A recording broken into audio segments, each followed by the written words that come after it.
Здравейте, Ивайло Василев търся. Да. Удобно ли да се покажете? Да. Много странен вид имате. Жоро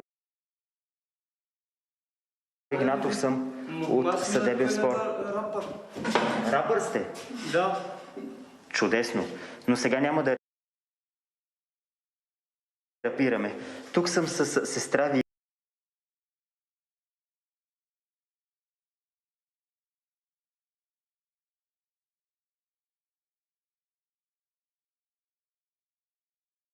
Ренета.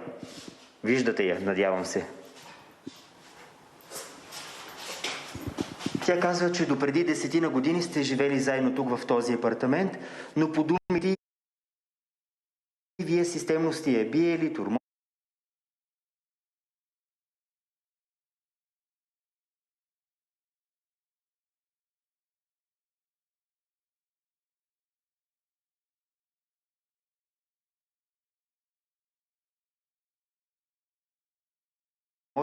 нарязали сте и дрехите, изпочупили сте апартамента.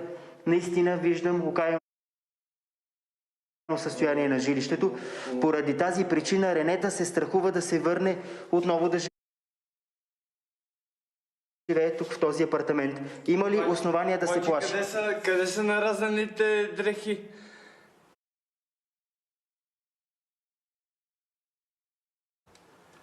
Да ме бяхте попитали преди 10 години. Аз говоря за случка, станала преди 10 години. Припомнете на брат ви. Значи това се случва 2010 година.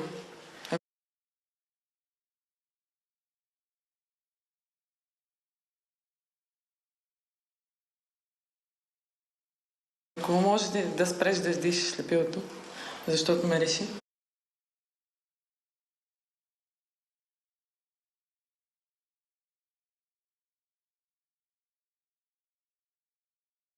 Добре, ще сляза долу, за да си го довърша. Те струват. Какво ще си довършите? Всяко едно къде да е 2,50. Моля? 2,50. Всяко едно къде. Не я разбрах. Това цена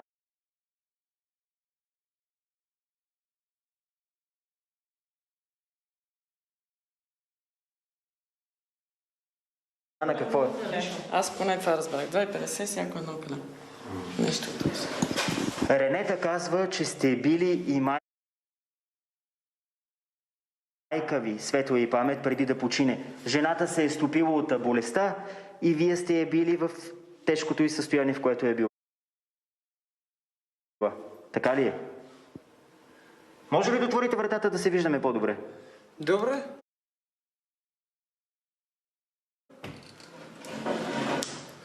Бил ли сте майка ви? Не. Заплашваш ли, че ще ми разцепиш мозъка в стената?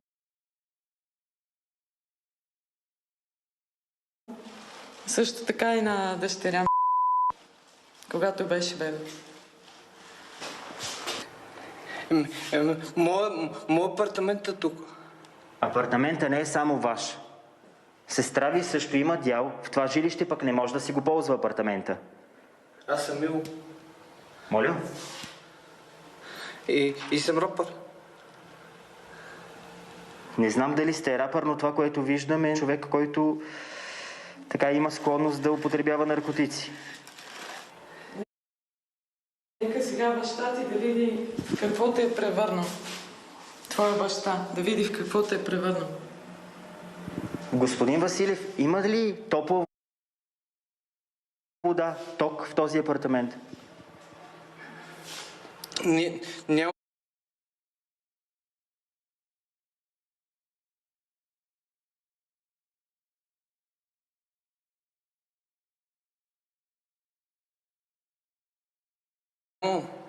От кога живеете в тези условия?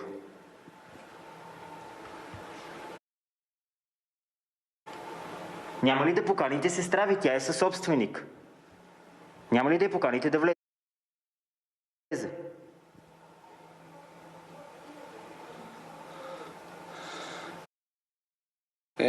Тук ли Да. Ще я поканите ли да влезе? Да. Добре, влезте. Да си видите жилището.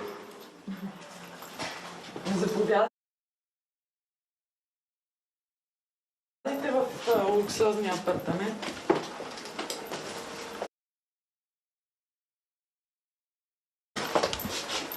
Да, както виждаме, има всичкото нещо.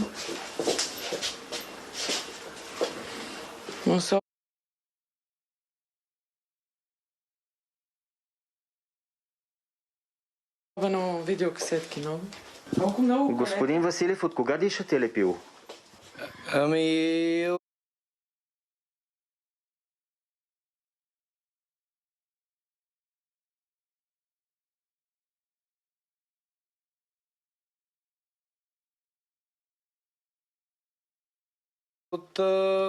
От години. Колко години? Имате ли спомен?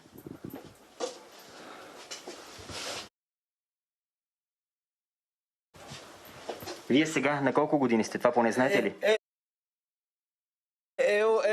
От когато съм новороден, не съм го... Но после съм се решил. На каква възраст бяхте, когато започнахте да дишате лепило? На каква възраст ли? Може би 13. От 13 годишен, така ли? Някъде там 11 или 15. 15. Какво ви дава? Какво е усещането?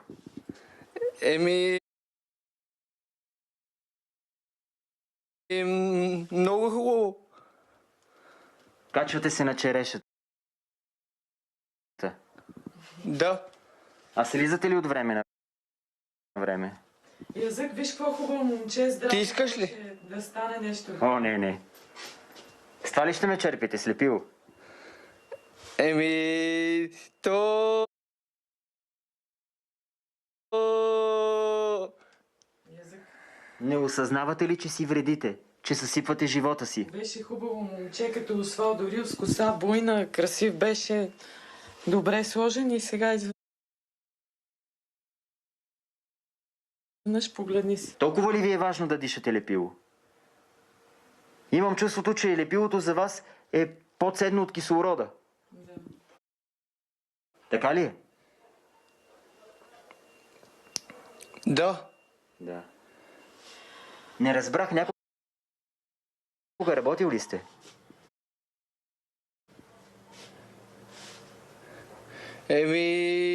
Сега в момента какво прави ли? Не, друго ви питам. Някога работил ли сте, получавал ли сте заплата? Как се издържате? Откъде намирате пари за лепило? Работил ли си някога? Преведете. Работил ли си някога? Разбирате ли какво ви питаме? Да. Я вижте колко много лепило тук сте купили. Откъде пари за това лепило? Само 3. Те са...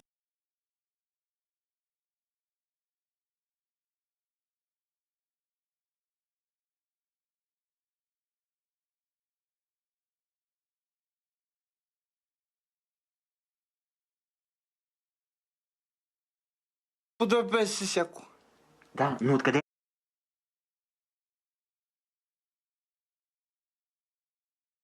намирате пари?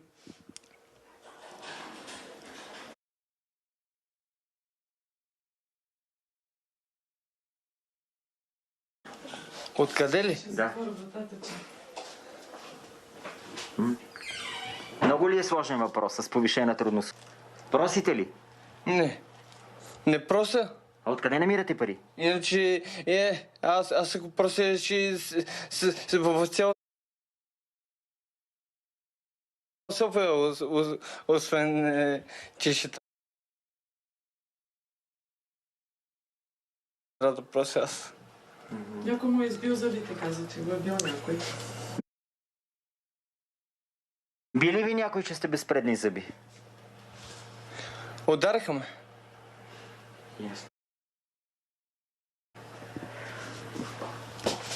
Кога превърнахте апартамента? Ох, това не е за гледане тук.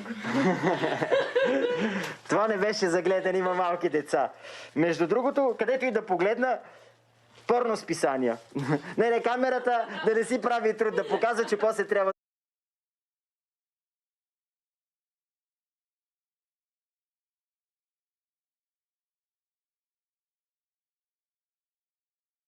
да крием. Господин Василев, станал сте вуйчо.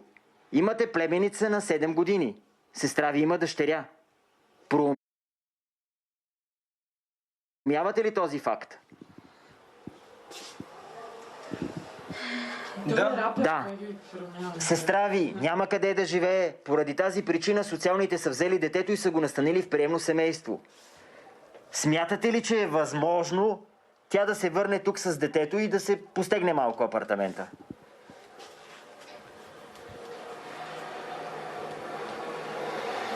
Аз ли ви хипнотизирам или лепилото?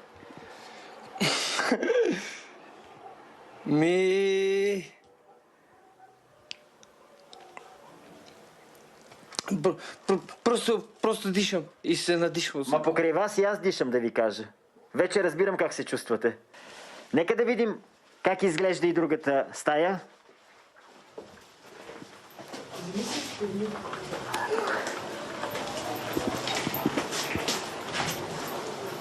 Трагедия. Няма вода. Прозорци изпочупени. Сигурно зимата тук бели мечки се разхождат. Остана да видим и банята. Не си правете. Тук ли е входа за банята? Да. А как мога да отворя?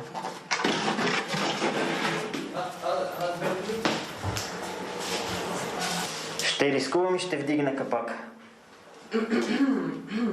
О, Боже! Идва ми да припадна. Продължава да диша.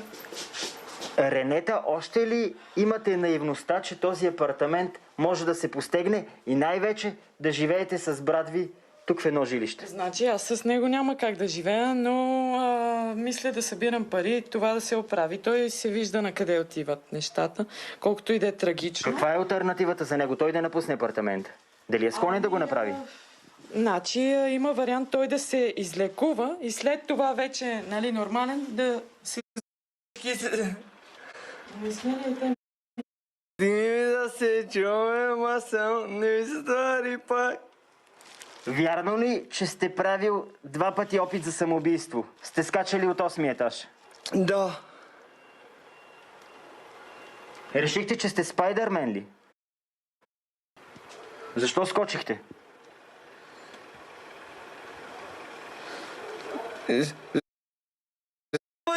Ти знаеш ли, ме кажи, на кого се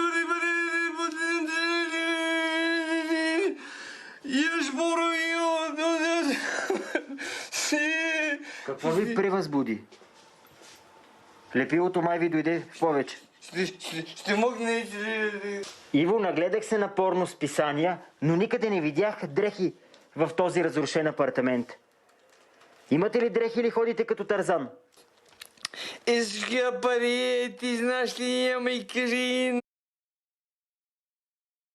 На кого се бариери, бутлината лежали, не си, аж повори, отълбям си. Всичко си казахме.